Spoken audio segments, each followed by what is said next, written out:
Mga din yung trusses nga akong gibuhat. Pakita sa inyo. Kini ang atop kay balidugay kini na ako gift kon bay na buhat. Dali ra na siya pagka-symbol pero pagplano kung unsang porma sa atop. Kini mo nga balay kay wala koy kanang ka-idea nga giawatan bitaw. Wala toy kanang giawatan gid ba. Ako ara ni tanan nga kuan design.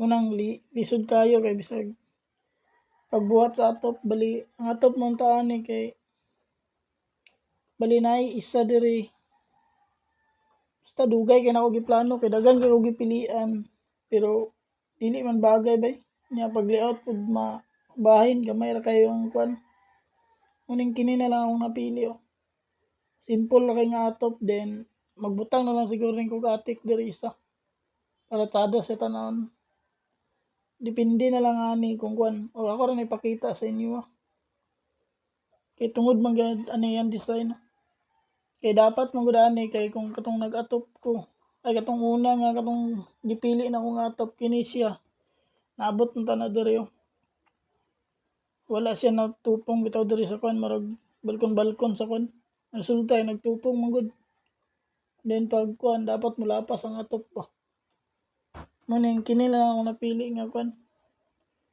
design sa atop mao ra ni gibuhat nako nga naulay ang kuan bay lisod kay manang diri Pag naalanganin gi ko kay naihagda nato dire pero ang atop dire ra taman. Dapat naka-overlap siya.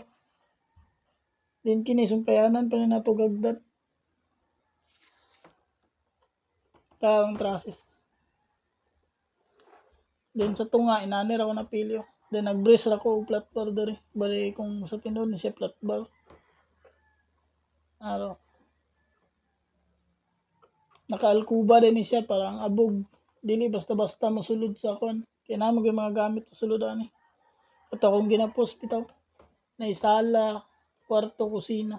Ang sa second floor. Apit na mo man, i-update ra mo man.